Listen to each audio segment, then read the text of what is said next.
আপনারা দেখতে পাচ্ছেন আমরা আজকে এসেছি খোলা মাঠে এবং আজকে আকাশ একদমই পরিষ্কার। এই পরিষ্কার আকাশে খোলা মাঠে আজকে আমরা দেখতে এসেছি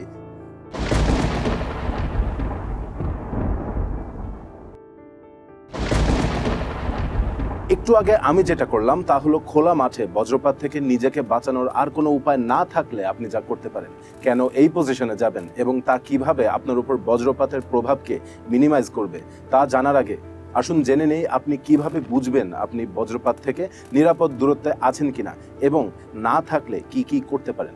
জানাবো আমি রাহিন আয়াব।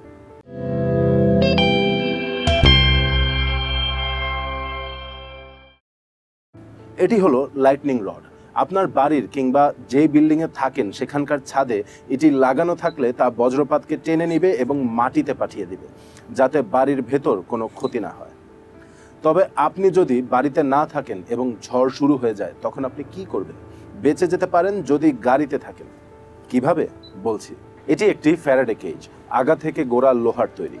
19 শতকে বিজ্ঞানী মাইকেল ফ্যারাডে, যিনি ইলেকট্রোম্যাগনেটিক ওয়েভ নিয়ে কাজ করতেন, তিনি বলেছিলেন এমন একটি লোহার খাঁচার উপর থেকে বিদ্যুৎ দেয়া হলে তা খাঁচার গায়ে প্রবাহিত হয়ে মাটিতে নেমে যাবে। এই খাঁচার ভেতর যদি কোনো রাবারের গ্লাভস ও বুটস পরা মানুষ থাকেন, যিনি খাঁচার গায়ে সরাসরি স্পর্শ করছেন না, তাহলে বিদ্যুৎ তার কোনো ক্ষতি করবে না। রাস্তায় আপনি গাড়িতে থাকলে সেই গাড়িও একটি ফ্যারাডে কেজের মতো কাজ করবে, যেহেতু তা লোহার তৈরি এবং তার ভেতরে থাকা অবস্থায় সেই লোহাকে আপনার সরাসরি স্পর্শ করতে হয় না।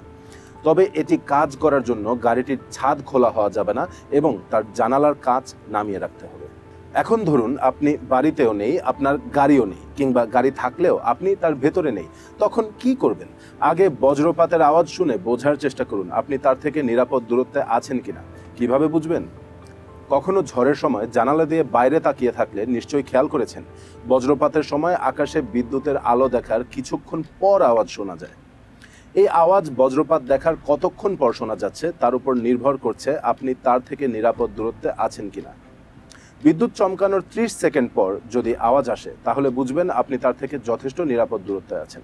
তবে আকাশে বিদ্যুৎ চমকাতে দেখার 3 থেকে 10 সেকেন্ডের মধ্যে যদি আওয়াজ শোনা যায়, তার মানে বজ্রপাত আপনার থেকে 1 থেকে 3 কিলোমিটার দূরত্বে আছে, যা নিরাপদ দূরত্ব নয়। এখন ধরুন আপনি একটি খোলা মাঠের মধ্যে দাঁড়িয়ে আছেন, যেমনটা আমি ছিলাম এই ভিডিওর শুরুতে। বজ্রপাত সবচেয়ে লম্বা জিনিসটার উপরই পড়ে এবং আপনি যদি হন সেই সবচেয়ে লম্বা বস্তু, তার মানে আপনিই হতে যাচ্ছেন বজ্রের পছন্দের টার্গেট। এমন সময় যদি আপনি দেখেন আকাশে বিদ্যুৎ চমকাচ্ছে এবং তার আওয়াজ আসছে 3 থেকে 5 সেকেন্ডের মধ্যেই, তখন এভাবে নিচে বসে পড়বেন।